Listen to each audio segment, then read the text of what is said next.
It's नहीं, spellings देखो। a fat cat.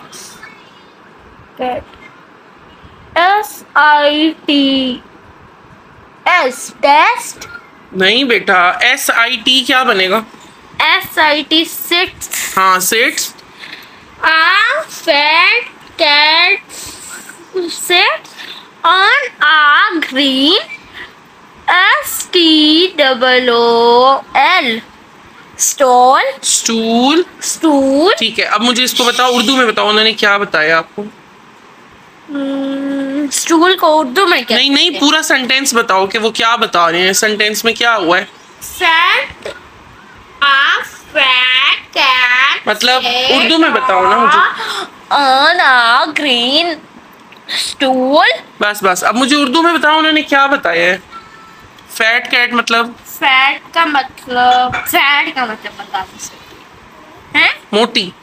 मोटी। फैट कैट मोटी है। आगे उन्होंने क्या?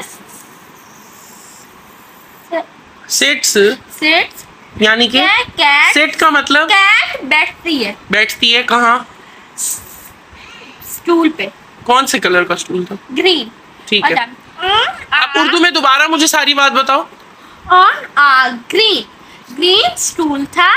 She has a jeep JU JU sound निकालो। Jug jug has jug of like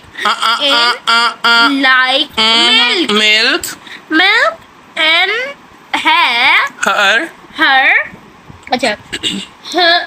hand ये सेंटेंस दोबारा पढ़ो। ऊपर she से लेके she has a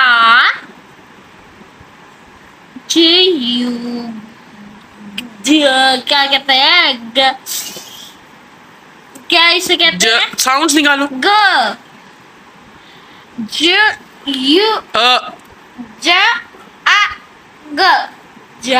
jug. Okay stop. She has a jug. She has a jug. Stop. अब मुझे बताओ, she has a jug Urdu में इसका क्या मतलब है? जग का मतलब जग ही होता है। शी हैज अ जग। उसके पास जग था। किस चीज का जग था? उसके पास था मिल्क का जग। मिल्क का जग। और कहाँ पे था जग? उसने कहाँ से उठाया हुआ था? ये पढ़ो ना वर्ड। HAND hand. बस। अब मुझे यहाँ तक की स्टोरी, यहाँ से लेके यहाँ तक की स्टोरी उर्दू में बताओ। यहाँ तक। फैट का मतलब वो मोटी है। एक मोटी बिल्ली, उर्दू में सारी बात बताओ। एक मोटी बिल्ली है। सिट मतलब वो ग्रीन स्टूल पे बैठती है। ठीक है, और उसके पास क्या है? ऑन आ ग्रीन स्टूल था। She has a jug of milk in. Urdu में बताओ ना सारा। उसने जग मिल्क वाला उठाया हुआ था। ठीक है, उसके पास था।